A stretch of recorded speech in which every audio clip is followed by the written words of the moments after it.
you dogs out there. Woo! I hope your day is fantastic. My name is Amanda, and thank you for joining me today. I hope you got your leash on and you're ready to go. Thank you for joining me today for an episode of Did Someone Say Dinner? I'm going to preheat the oven to 375 degrees Fahrenheit. Then I'm going to take my casserole pan and give it a good spray with some pan spray.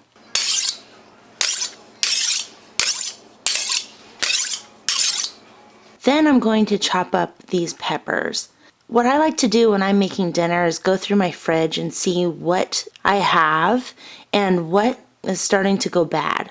Then I'm going to gut the peppers by slicing down one side and scraping out the guts.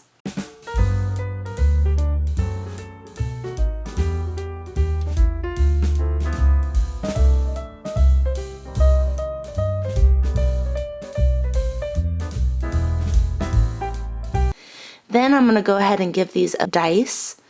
So I'll start off by cutting them into strips and then turning them and cutting them the other way to do a dice. You will notice I'm doing kind of a bear claw type hold with my left hand as I'm cutting with my right hand. This way I won't cut off any fingers.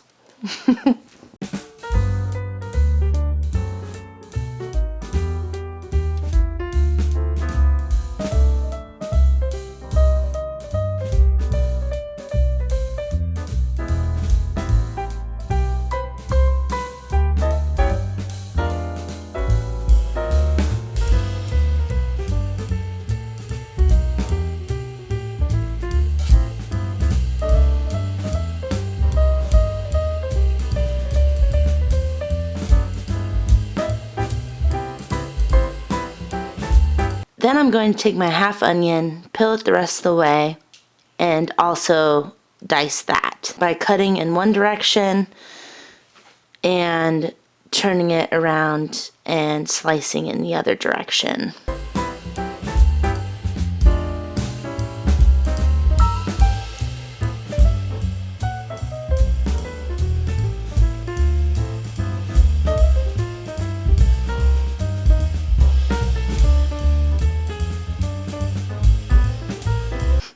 Then I'm going to take the ground hamburger, put it into a large mixing bowl, and do some crushed pepper, some salt, and I'm pretty generous with the salt, oregano. I'm pretty generous with all my seasonings because you gotta spice up your life.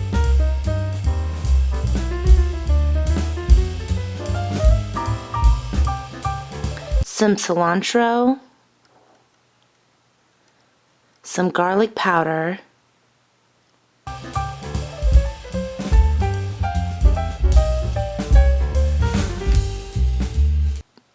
cumin,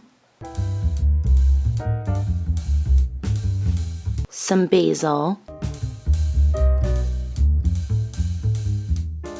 some curry,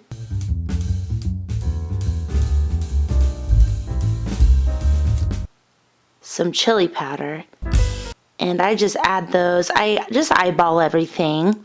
I believe you can't go too wrong with the spices. I did more oregano, basil than I did, like curry, cumin, or chili powder. The chili powder just gives it a little bit of spice. You can use paprika as well. It's a great spice to add to any dish, especially in meatloaf. I love it.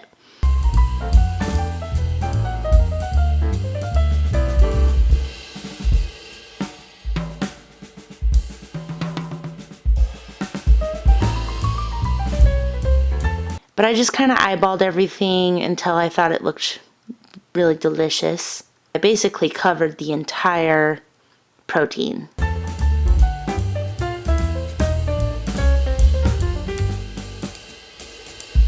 There you can see I just did a very small amount of chili powder. See, I like spice, but my roommate, my sister, does not. So I have to make sure I'm accommodating for her as well. And I go ahead and add in the onions and the peppers that I diced up earlier.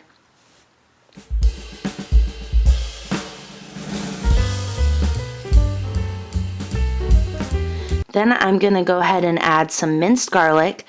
I like to buy this in the big containers just from the local grocery store. I have just a little barbecue sauce that I found in the fridge. Again, I just had very little of this, so I just added what I had.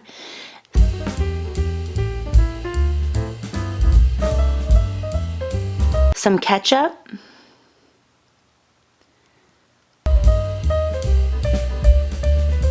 Some mustard. And if you have white vinegar, you can use that, but that's also why I like ketchup, because there is a little bit of vinegar in ketchup. Some breadcrumbs. I'm very generous with the breadcrumbs.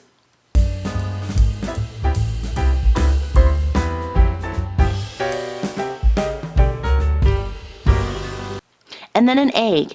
What an egg does is it just kind of binds it all together. It helps make that meatloaf an actual loaf. Extra virgin olive oil, EVOO. Now for the fun part. We mix it all together. If you've got fake nails like me, you can use a spoon for this, or you can put a pair of latex gloves on, which for some reason I cannot find my latex gloves. Then I'm going to go ahead and take my spoon and mix it all together, ensuring that all the ingredients are incorporated nicely. Mix, mix, mix, mix, mix, mix. This is definitely way more fun with your hands. So I would definitely encourage to throw on some latex gloves and just get in there with your hands.